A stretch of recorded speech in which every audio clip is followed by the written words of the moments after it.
നമസ്കാരം. മലയാളി വാർത്തയിലേക്ക് സ്വാഗതം. നിമിഷപ്രിയയെ രക്ഷിക്കുവാനുള്ള ശ്രമങ്ങൾ തുടരുന്നതിനിടെ കേസുമായി ബന്ധപ്പെട്ട വലിയ വിവാദങ്ങളൊക്കെ കൊടുമ്പിരി കൊള്ളുകയാണ്. കൊല്ലപ്പെട്ട യമൻ പൗരനായ തലാലിന്റെ സഹോദരൻ അബ്ദുൾ ഫത്താഹ് മഹ്ദിയാണ് ഇപ്പോൾ രംഗത്തെത്തിയിരിക്കുന്നത്. സാമുവൽ ജെറോമിന്റെ എല്ലാ അവകാശവാദങ്ങളെയും പൂർണ്ണമായും തള്ളിയ മഹ്ദി നിമിഷയെ രക്ഷിക്കാനെന്ന പേരിൽ നടക്കുന്ന രാഷ്ട്രീയത്തിന്റെയും ധനത്തട്ടിപ്പിന്റെ പിന്നാമ്പുറങ്ങൾ തുറന്നു പറയുന്നു. സാമുവൽ ജെറോം യമനിലെ പ്രതിനിധിയായ പവർ ഓഫ് അറ്റോർണി ഉള്ള വ്യക്തിയല്ലാതെ അഭിഭാഷകനല്ല എന്നാണ് മഹ്ദിയുടെ സുതാര്യമായ ആരോപണം. ഇതുവരെ ഒരു മധ്യസ്ഥ ചർച്ചയ്ക്കായി ബന്ധപ്പെടുകയോ ഫോണോ ടെക്സ്റ്റോ ഉണ്ടായിട്ടില്ലെന്നും അദ്ദേഹം വ്യക്തമാക്കുന്നു. കൂടുതൽ ഗുരുതരമായ ആരോപണം എന്തെന്നാൽ ഇത്തരത്തിൽ വധശിക്ഷ പ്രസിഡന്റ് അംഗീകരിച്ചതിനു ശേഷം സാമുവൽ ജെറോം സനയിൽ വെച്ച് തന്റെ സമീപത്തെത്തി അഭിനന്ദനങ്ങൾ എന്ന് പറഞ്ഞുവെന്നാണ് അദ്ദേഹം പറയുന്നത്. സാമുവൽ ജെറോം മധ്യസ്ഥ ചർച്ചയ്ക്കെന്ന പേരിൽ $40,000 വരെ കൈപ്പറ്റിയതായും തനിക്ക് മാത്രമല്ല പലർക്കുമായാണ് പണം വാങ്ങിയതെന്നും ഇതെല്ലാം തന്റെ സഹോദരന്റെ രക്തത്തിൽ നടന്ന വ്യാപാരമാണെന്നാണ് പറയുന്നത്.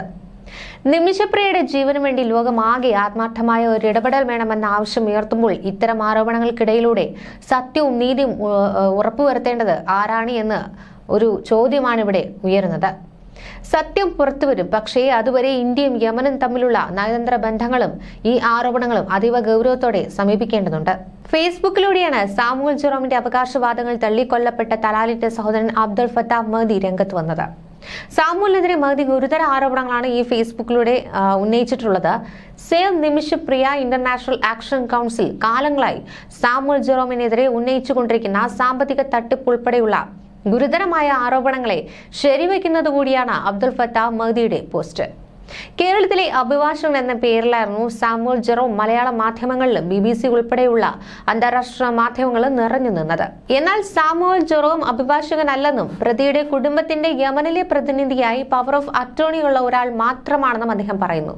മാത്രമല്ല, സാമുവൽ ഈ കേസിൽ ഇതുവരെ കാര്യമായ യാതൊരു ഇടപെടലും നടത്തിയിട്ടില്ലെന്നും ഇന്നേ വരെ ഒരു മധ്യസ്ഥ ചർച്ചയ്ക്ക് ഞങ്ങളെ ബന്ധപ്പെടുകയോ വിളിക്കുകയോ ഒരു ടെക്സ്റ്റ് മെസ്സേജ് പോലും ഉണ്ടായിട്ടില്ലെന്നുമാണ് മഹ്ദി പറയുന്നത്. പ്രസിഡന്റ് ഈ വധശിക്ഷയ്ക്ക് വിധി അംഗീകരിച്ച ശേഷമാണ് സനയിൽ വെച്ച് ആദ്യമായി സാമുവലിനെ കാണുന്നതെന്നും അപ്പോൾ സന്തോഷവാനായ എന്നോട് അദ്ദേഹം അഭിനന്ദനങ്ങൾ പറഞ്ഞുവെന്നുമാണ് മഹ്ദി ആരോപിക്കുന്ന മറ്റൊരു പ്രധാന കാര്യം. ഈ കേസുമായി ബന്ധപ്പെട്ട് സാമുവൽ ഉന്നയിക്കുന്ന മറ്റെല്ലാ അവകാശവാദങ്ങളും കളവാണെന്നും മധ്യസ്ഥ ചർച്ചയ്ക്ക് എന്ന പേരിൽ അവസാനം കൈപ്പറ്റിയ $40,000 ഉൾപ്പെടെ അനേകം പണം സാമുവൽ കരസ്ഥമാക്കിയിട്ടുണ്ടെന്നും തന്റെ സഹോദരന്റെ രക്തത്തിൽ വ്യാപാരം നടത്തുകയാണെന്നുമാണ് മഹ്ദി ആരോപിക്കുന്നത്. സാമുവൽ ജെറോം തങ്ങളുമായി കൂടിക്കാഴ്ച നടത്തുകയോ കാണുകയോ ബന്ധപ്പെടുകയോ ഒരു മെസ്സേജ് പോലും അയക്കുകയോ ചെയ്തിട്ടില്ലെന്നും മറിച്ചാണെങ്കിൽ അത് തെളിയിക്കുവാൻ വെല്ലുവിളിക്കുന്നതായും അദ്ദേഹം ഫേസ്ബുക്കിൽ കുറിച്ചു.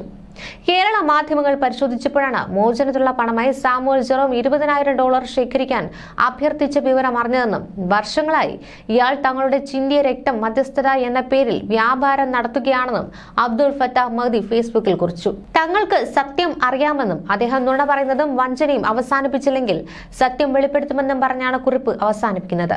അറബിയിലുള്ള കുറിപ്പ് മലയാളത്തിലും ഇംഗ്ലീഷിലും തർജ്ജമ ചെയ്താണ് ഫേസ്ബുക്കിൽ പങ്കുവച്ചിരിക്കുന്നത്. അദ്ദേഹത്തിന്റെ ഫേസ്ബുക്ക് കുറിപ്പ് ഇങ്ങനെയാണ്: അത് അഭിഭാഷകനല്ല, അവകാശപ്പെടുന്നത് പോലെ സാമുവൽ ജെറോം ഒരു മാധ്യമ പ്രവർത്തകനും കൊലയാളിയുടെ കുടുംബത്തിന്റെ പ്രതിനിധിയുമാണ്. BBC ചാനലിനോട് പറഞ്ഞതുപോലെ അഭിഭാഷകനല്ല. വേദികൾ നടന്ന് ദാനം ശേഖരിക്കുന്നു, മധ്യസ്ഥത എന്ന പേരിൽ അനവധി പണം കവർന്നു. ഏറ്റവും പുതിയത് $40,000. അവനെ കാണാനായില്ല, വിളിക്കാനായില്ല, സന്ദേശവുമില്ല. ഈ വിഷയത്തിൽ മറിച്ചു തെളിയിച്ചാൽ ഞാൻ അദ്ദേഹത്തെ വെല്ലുവിളിക്കുന്നു. പ്രസിഡന്റിന്റെ ശിക്ഷ നടപ്പാക്കലിന് അംഗീകാരം നൽകിയതിനു ശേഷം സനായിൽ അദ്ദേഹത്തെ കാണാൻ അവസരം ലഭിച്ചു. അവൻ സന്തോഷം നിറഞ്ഞ മുഖത്തോടുകൂടി 1000 അഭിനന്ദനങ്ങൾ എന്ന് പറഞ്ഞു. പകുതി മണിക്കൂറുകൾക്കുള്ളിൽ കേരള സംസ്ഥാന മാധ്യമങ്ങൾ പരിശോധിക്കുമ്പോൾ പുതിയ വാർത്തയായിരുന്നു. തലാലിന്റെ കുടുംബത്തോടുള്ള മധ്യസ്ഥതയുടെ പേരിൽ $20,000 ആവശ്യപ്പെട്ടിരിക്കുന്നു. വർഷങ്ങളായി മധ്യസ്ഥത എന്ന പേരിൽ നമ്മുടെ രക്തം വ്യാപാരം ചെയ്യുന്നു. ആ മധ്യസ്ഥത ഞങ്ങൾ കേട്ടത് അദ്ദേഹത്തിന്റെ മാധ്യമ പ്രസ്താവനകളിൽ മാത്രം. നാം സത്യവും അറിയുന്നു. അദ്ദേഹം കള്ളവും വഞ്ചനയും നിർത്തിയില്ലെങ്കിൽ നാം അത് തെളിയിക്കുമെന്നാണ് ആ ഫേസ്ബുക്ക് കുറിപ്പ്. ന്യൂസ് ഡെസ്ക് മലയാളി വാർത്ത.